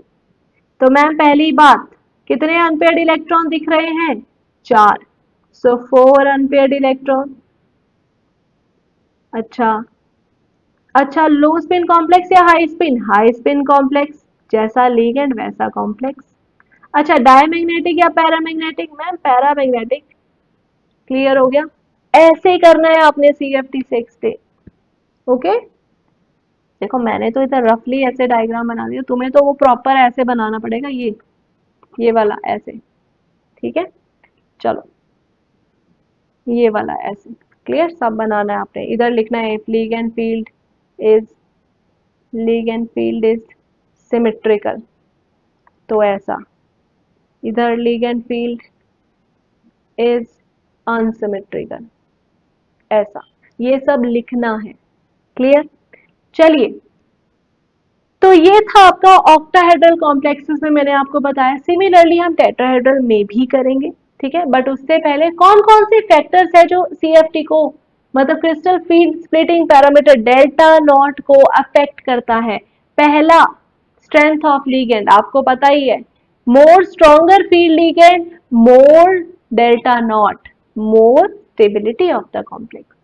क्लियर, यही चीज लिखा है। अच्छा, सेकंड है ऑक्सीडेशन स्टेट ऑफ मेटल। जितना ज्यादा ऑक्सीडेशन स्टेट होगा मेटल का, मतलब उतना ज्यादा इलेक्ट्रॉन डेफिशिएंट, उतना ज्यादा लीगेंड को अट्रैक्ट करेगा। लीगेंड जितनी तेजी से आएगा, जितना ज्यादा उसकी अट्रैक्ट होगा, मतलब उतनी ज्यादा स्प्लिटिंग होगी, उतना ज्यादा डेल्टा नॉट होगा, उतना ज्यादा स्टेबिलिटी होगा। क्लियर, स्टेबिलिटी में बार बार इसलिए बोल रही हूँ क्योंकि बाद में टॉपिक स्टेबिलिटी करना है। ठीक है, तो चलिए। तो a metal with the higher positive charge is able to draw ligands closer to it. तो metal in higher oxidation state, more delta naught, तो more splitting। क्लियर, जैसे आपका Fe+3 है, Fe+2 में है, किसका डेल्टा नॉट ज्यादा होगा? सी, Fe+3 का डेल्टा नॉट आगे की तरफ को डिक्रीज कर रहा है। ठीक है, +3, क्योंकि मोर चार्ज, ज्यादा चार्ज है, तो आपका ज्यादा लीगेंड्स अट्रैक्ट होंगे तो ज्यादा स्प्लिटिंग होगा। Clear, okay. अब आ जाओ next, colour of the complexes. Colour of the octahedral complexes. अब आपको याद है वीबीटी कलर एक्सप्लेन नहीं कर पाया था। किसने एक्सप्लेन करा? मैंने बोला था ना। किसने बताया था? सीएफटी ने। कैसे बताया था? अभी पढ़ लेते हैं। क्या बोला इसने, देखो मैं आपको एक बार समझा देती हूँ। ये अपने पास है ना, ये है अपने पास, राइट। यहाँ पर चलो, ये मेरे पास खाली डायग्राम है, मैं इसमें आपको एक्सप्लेन करती हूँ।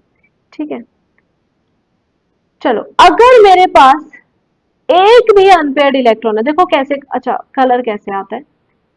कलर, पहली बात है, कलर का आने का रीजन है, कलर का आने का रीजन है अनपेयर्ड इलेक्ट्रॉन। अगर अनपेयर्ड इलेक्ट्रॉन होगा तो कलर आएगा, अगर अनपेयर्ड इलेक्ट्रॉन नहीं होगा तो कलर नहीं आएगा। ये होता है। अब आप बोलोगे अनपेयर्ड इलेक्ट्रॉन से ऐसा क्या है भाई?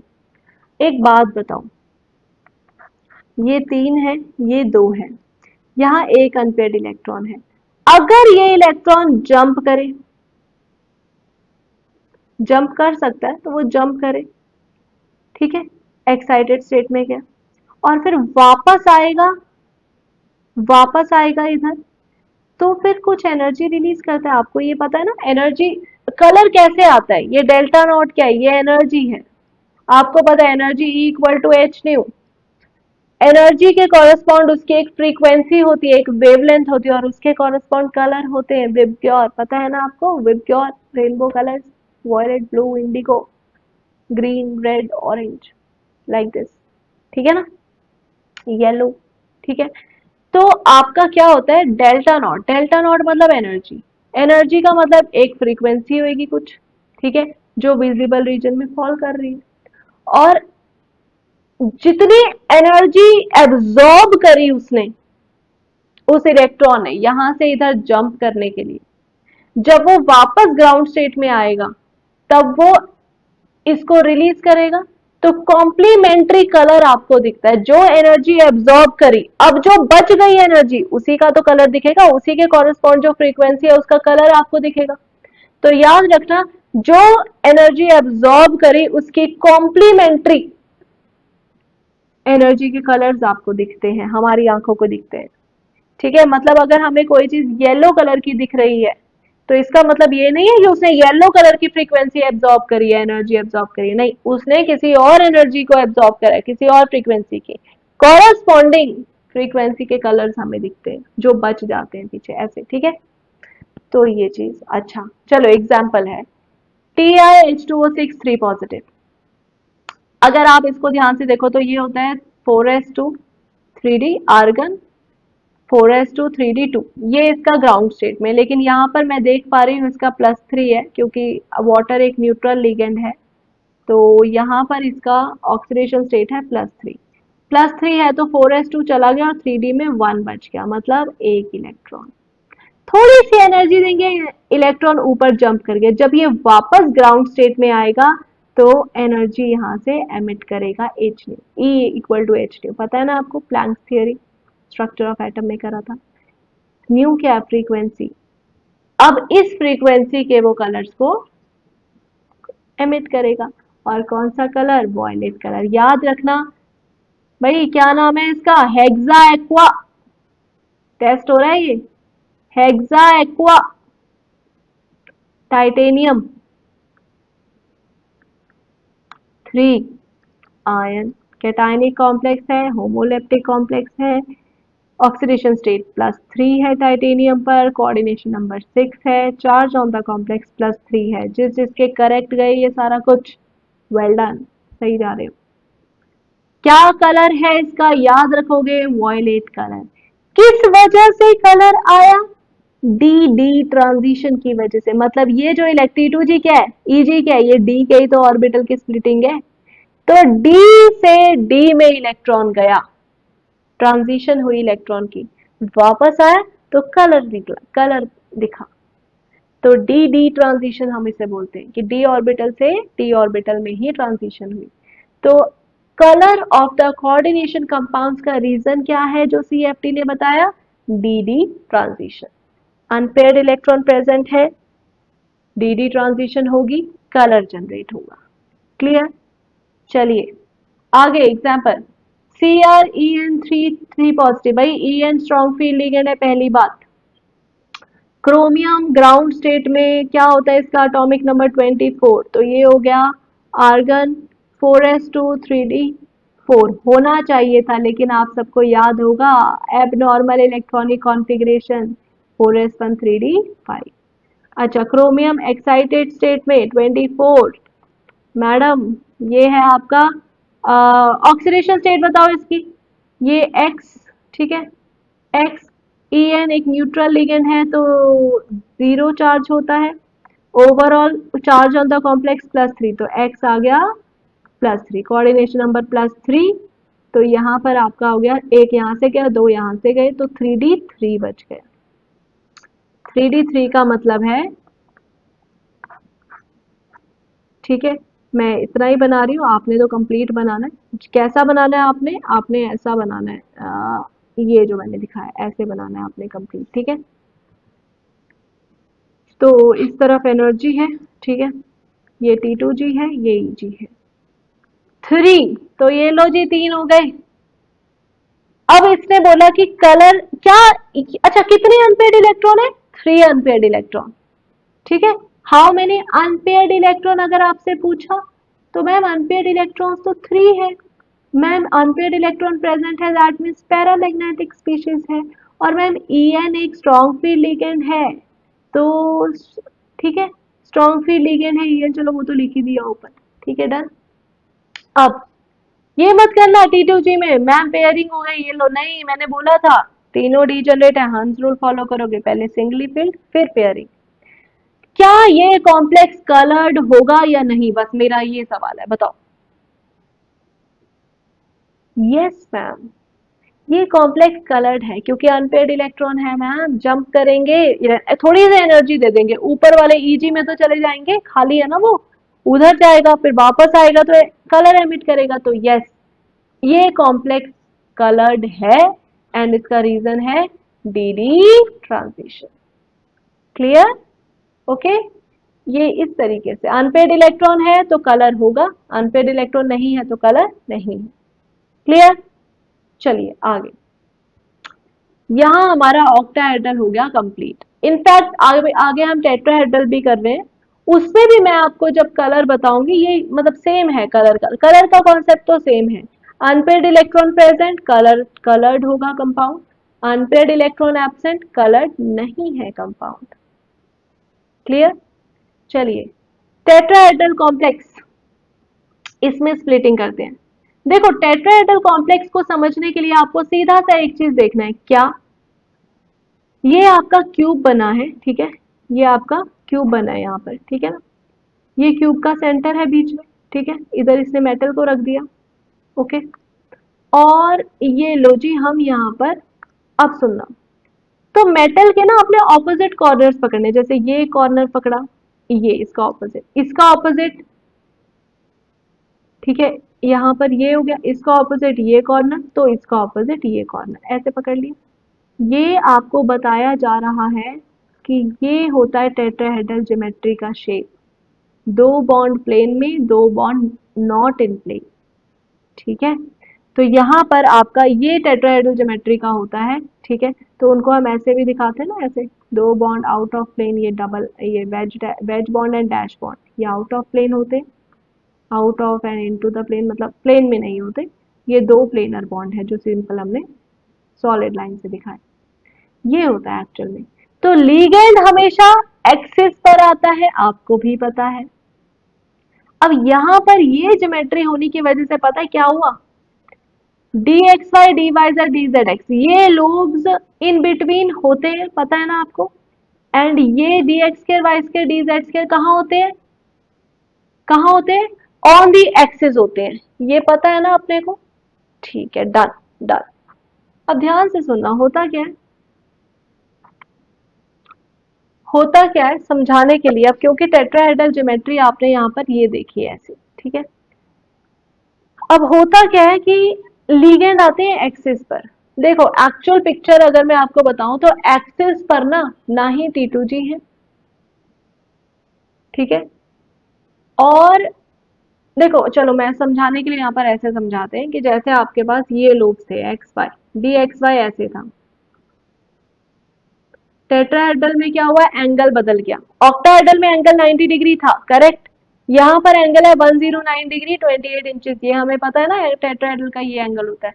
थोड़ा थोड़ा लोब्स हो गए शिफ्ट, शिफ्ट होने की वजह, थोड़ा थोड़ा ये इधर चला गया, ये इधर, तो थोड़ा थोड़ा ना, मतलब कहने का मतलब T2G वाले ना एक्सिस के क्लोज हो गए, और ये समझाने, ऐसे समझाया जाता है, ऐसे समझा रही, और ये वाले जब थोड़ा थोड़ा मूव करे, ये एक्सिस से दूर हो गए, मतलब अब ये वाले जो है ये ऐसे हो गए, ठीक है, और ये वाले जो हैं ये ऐसे हो गए, T2G वाले, ठीक है। तो कहने का मतलब T2G जो है d x y, d y z, d z x, तो वो अगर एक्सिस पर हो गए तो उनको ज्यादा रिपल्शन मिलेगी, यस, और d x square, y square axis से थोड़ी दूर हो गए, उन्हें कम रिपल्शन मिलेगी, यस, ठीक है। तो T2G वाले जो पीछे T2G जिन्हें मैं बोल रही थी, वो एक्सिस के क्लोज हो गए, और जो EG वाले वो एक्सिस से दूर हो गए, जिस वजह से T2G वाले को ज्यादा रिपल्शन हुई। तो इस केस में, टेट्राहेड्रल के केस में, आपका नीचे E आ जाएगा और ऊपर T आ जाएगा, ये चीज है, और इनको हम बोलते हैं E। अच्छा एक बात बताओ, ये है टेट्राहेड्रल, ये मेरा मेटल, ये लिगेंड, क्या इसमें सेंटर ऑफ सिमिट्री है, बताओ, ये रहा सेंटर, यहां गए लिगेंड मिला, हाँ जी, इधर गए लिगेंड मिला, नहीं मिला, ठीक है, यहां गए लिगेंड मिला, हाँ जी, इधर गए लिगेंड मिला, नहीं मिला, इधर गए लिगेंड मिला, हाँ जी, यहां गए नहीं मिला, इधर गए लिगेंड मिला, हाँ जी, इधर गए नहीं मिला, क्या सेंटर ऑफ सिमिट्री एब्सेंट है, प्रेजेंट नहीं है, तो जी नहीं लगाएंगे, तो नाम इसका होता है E2, द ई होता है, और इसका होता है T2, ठीक है। अब ये जो आपकी बुक में नाम दिया है, दे दिया ना सही नाम, T2 दे दिया और E दे दिया, करेक्ट है। तो आपकी बुक में जो ये लिखा है ना टेट्राहेड्रल करके, तो यहाँ बेटा जी हटा दो और इधर भी जी हटा दो, ठीक है, तो जी हट जाएगा, ओके, ये करेक्ट कर लेना। तो यही चीज हमने बोली है कि यहाँ पर T2 को ज्यादा रिपल्शन फील हुई तो वो हायर एनर्जी पर गए, और E जो है वो आपका लोअर एनर्जी पे गया। ये आपका हो गया क्लियर। तो देख लो कंपैरेटिवली। अच्छा एक चीज और, अब स्प्लिटिंग देखो, ध्यान से देखना, यहाँ डेल्टा नॉट ज्यादा है ना और यहाँ डेल्टा टी कम है, ठीक है। तो एक चीज याद रखना। अच्छा ऐसा क्यों हुआ? क्योंकि मैम ऑक्टाहेड्रल में 6 लिगेंड्स आ रहे थे, 6 लिगेंड्स, 6 लिगेंड तो बहुत ज्यादा स्प्लिटिंग। टेट्राहेड्रल में 4 लिगेंड्स आ रहे हैं तो कम स्प्लिटिंग, जिसकी वजह से डेल्टा नॉट जो है वो डेल्टा टी से ज्यादा होता है। ऑलवेज याद रखना, इंपॉर्टेंट, ठीक है।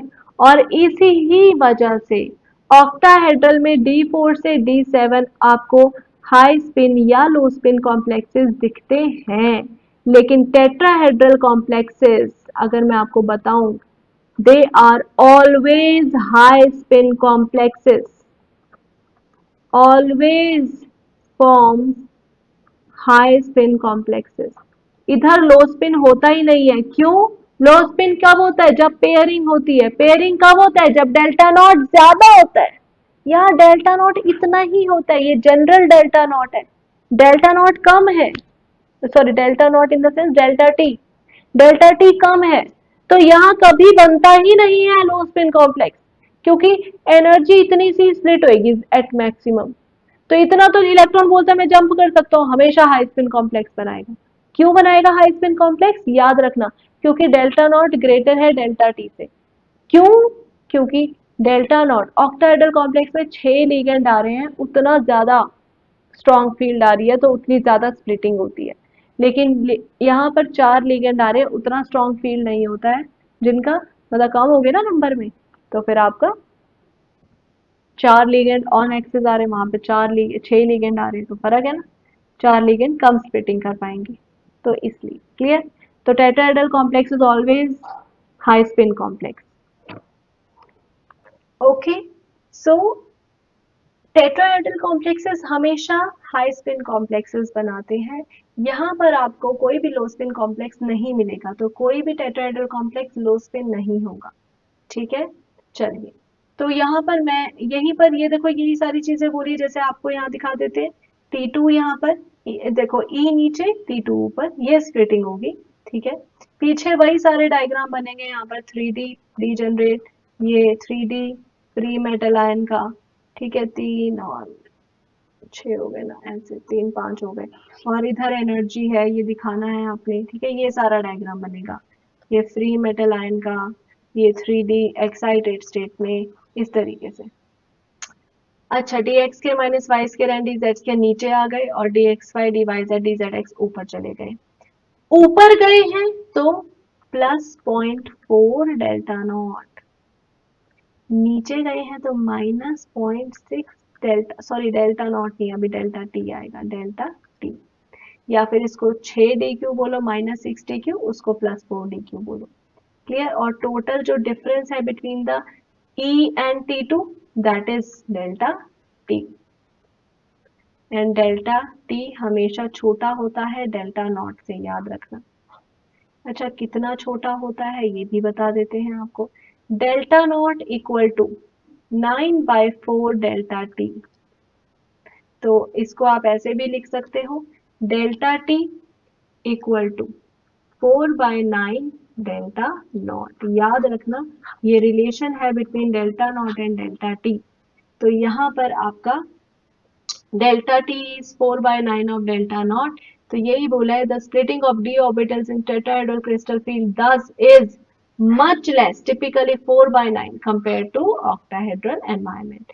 बच्चे इसको आप यहाँ पर क्या करोगे, आपको पता है ना यहाँ पर क्या मिस्टेक है, इसको g हटाओगे, इधर g हटाओगे, ठीक है, टेट्राहेड्रल के केस में, क्लियर। तो ये था हमारा। अच्छा, एक एग्जाम्पल हम टेट्राहेड्रल की भी कर लेते हैं ताकि आपको समझ आए। तो यहाँ पर एक एग्जाम्पल है, जैसे आपका NiCl4 2 नेगेटिव, ठीक है जी। इसमें निकल आपका +2 में है बच्चे। अब आपको पता है कैसे निकालना है, ये एग्जाम्पल बीबीटी में भी करी थी हमने। मैं यहाँ पर फिल करके बताऊंगी, निकल +2 में होता है X+2 में, तो आपको पता है ये हो गया आर्गन, 4s2 रहा नहीं इसका, तो 3d8 है। ठीक है, तो 3d8 कैसे फिल करेंगे, 1 2 3 4 5 6 7 एंड 8। क्या ये नंबर ऑफ अनपेयर्ड इलेक्ट्रॉन कितने, बताओ भाई, number of unpaired electrons 2। Paramagnetic या diamagnetic, paramagnetic madam. Coordination number कितना है, 4। तो मैडम टेट्राहेड्रल, हाँ जी, क्लियर, ये तरीका ऐसे, ओके जी। तो ये आपका ऐसे टेट्राहेड्रल का होगा। तो यहाँ हमारी CFT आपका कंप्लीट होता है। आप देखो यहाँ पर क्या बोला है, pairing of electron not favoured, यही मैंने बोला आपको। क्यों नहीं फेवर्ड, क्योंकि यहाँ पर डेल्टा नॉट छोटा है पेयरिंग एनर्जी से, पेयरिंग में ज्यादा एनर्जी लग रही है बल्कि, तो फिर जंप ही करेगा इलेक्ट्रॉन। ठीक है, तो लो स्पिन कॉम्प्लेक्सेस टेट्राहेड्रल में फाइंड नहीं करे जा सकते। तो आज के लेक्चर में हमने क्या करा, CFT करा, octahedral complexes and tetrahedral complexes. ठीक है, हाँ जी, okay. So this is CFT, crystal field theory in octahedral coordination complexes and tetrahedral coordination complexes, ये हमने पढ़ा। क्लियर, आई होप सबको सब समझ आया है। Now the next topic is stability of coordination compounds. Stability, मैं आपको बार बार, जब मैं आपको डेल्टा नॉट, जब मैं आपको पीछे CFT बोल रही थी, मैंने एक चीज बोला था कि ज्यादा डेल्टा नॉट तो फिर ज्यादा स्टेबिलिटी, ये चीज मैंने बोली थी, राइट। तो स्टेबिलिटी जो है, मेटल लिगेंड इंटरेक्शन जितनी अच्छी होगी ना, उतना ज्यादा स्टेबिलिटी होगा। और आपको पता है मेटल लिगेंड इंटरेक्शन बहुत अच्छी कब होगी, डेल्टा नॉट डिपेंड करा था ना दो फैक्टर्स पे। पहला फैक्टर याद है, क्या था पहला फैक्टर, कि मैम मेटल के ऊपर जितना ज्यादा चार्ज होगा उतना क्लोज लिगेंड आएगा, उतनी ज्यादा स्प्लिटिंग होगी, उतना ज्यादा डेल्टा नॉट होगा, उतना ज्यादा स्टेबिलिटी होगा। Correct, right.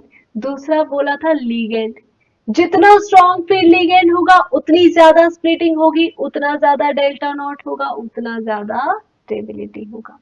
वही है, वही इसने बोला है कि मेटल लिगेंड इंटरेक्शन जितनी अच्छी होगी उतनी ज्यादा स्टेबिलिटी होगी। ठीक है, stability is governed by metal ligand interaction. Yes, metal ligand interaction can be realized as the Lewis acid Lewis base interaction. Yes, metal is Lewis acid, ligand is Lewis base, पहले lecture में बताया था मैंने आपको। अच्छा, stronger the interaction greater the stability.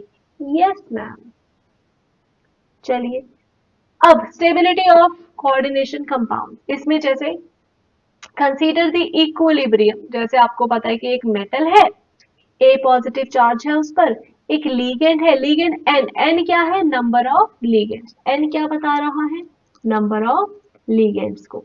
ठीक है, और लीगेंड के ऊपर क्या चार्ज है, एक्स नेगेटिव है ना, वो एक्स कुछ भी हो सकता है, 1 2 3 कुछ भी हो सकता है, करेक्ट। अच्छा, मेटल लीगेंड हेयर, तो ये कॉम्प्लेक्स बना दिया इन्होंने।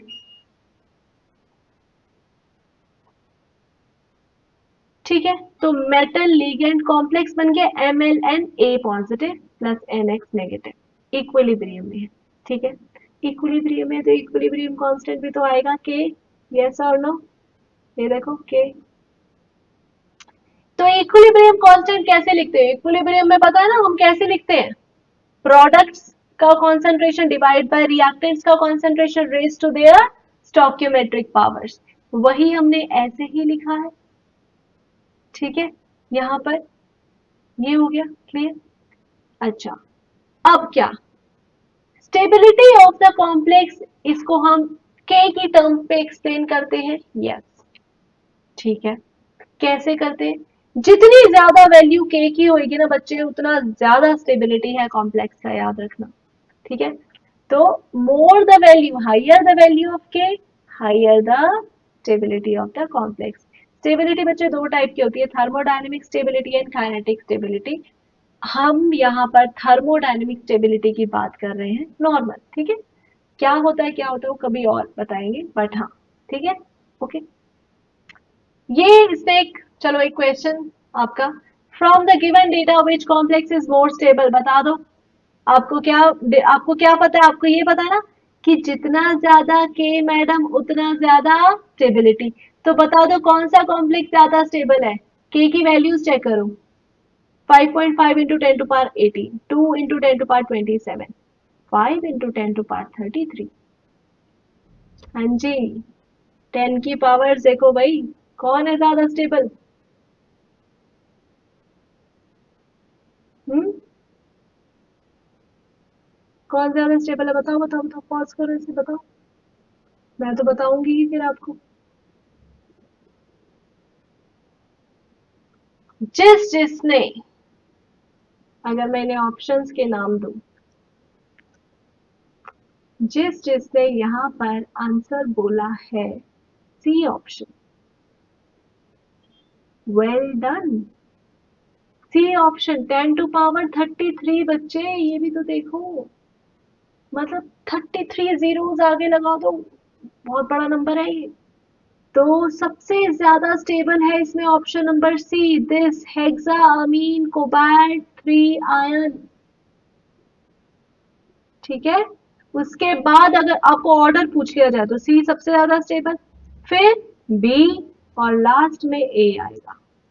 क्लियर, ये ऐसे करने हैं तो higher the K value, higher the stability of the complex, याद रहेगा।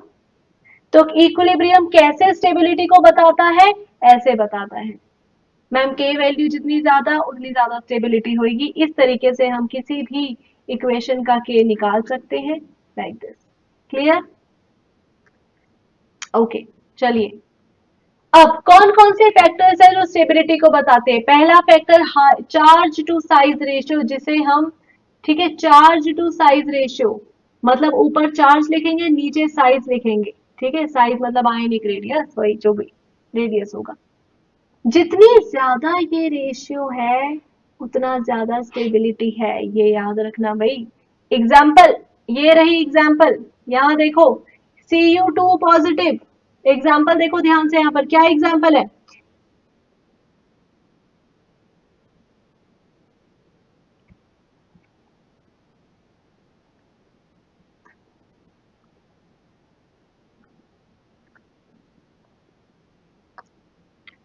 एग्जाम्पल, एग्जाम्पल देखेंगे तो ये रही मैम एग्जाम्पल, यहाँ पर Cu2 पॉजिटिव, Ni2 पॉजिटिव, देखो सब में चार्ज सेम है, साइज सबका डिफरेंट है, आपको भी पता है ना, along the period size different है।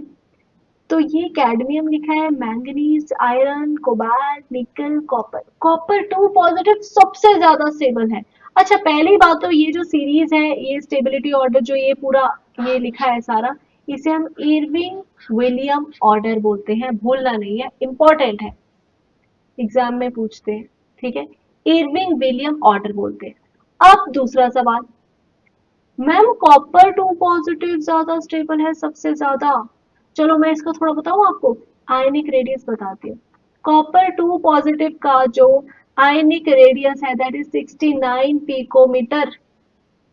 और वही मैडम कैडमियम का मैं बताऊं, ionic radius, ionic radius cadmium का, तो वो है 97 पिकोमीटर। चार्ज कितना है इसके ऊपर, +2, रेशियो ले लो, डिवाइड करो इस पे +2। बताओ भाई कौन सा नंबर, डिनोमिनेटर अगर ज्यादा हो तो फिर क्या होता है, ओवरऑल वैल्यू कम आती है ना। तो यहाँ पर 2/69 एंड 2/97, ऑफ कोर्स ये वैल्यू ज्यादा आई तो ज्यादा charge to size ratio copper 2 positive का है, इसलिए कॉपर 2 पॉजिटिव ज्यादा स्टेबल है। कॉपर 2 पॉजिटिव के कॉम्प्लेक्सेस ज्यादा स्टेबल होंगे Cd2 पॉजिटिव से। क्लियर, ठीक है, चलिए, okay. Next, nature of the ligand, दूसरा फैक्टर जो स्टेबिलिटी को बताता है, लिगेंड। लिगेंड जितना फटाक से अपने इलेक्ट्रॉन्स डोनेट करेगा मेटल को, मतलब उतना स्ट्रॉन्ग फील्ड लिगेंड वो कहलाएगा, मतलब उतना ज्यादा आपका स्टेबिलिटी होगा। ठीक है, तो लिगेंड जितना जल्दी, जितना इजीली अपने इलेक्ट्रॉन्स को डोनेट कर देगा, मतलब उसकी basicity, more basic ligand, more strong field ligand, more stability of the complex it will form. So the ligands, those are stronger bases, they form stable complexes. Okay, बहुत आसान, ये था स्टेबिलिटी। स्टेबिलिटी छोटा सा टॉपिक, क्लियर। फटाफट से use your brain power, बताओ भाई, stability constant of AgCN2 negative is this, while that of AgNH3 twice positive is this. Explain why this is more stable. भाई बहुत सीधी सी बात है मैम, बहुत सीधी सी बात है। आप मुझे एक बात बताओ, AgCN2 नेगेटिव, इसका जो K वैल्यू है that is 5.5 into 10 to power 18, और Ag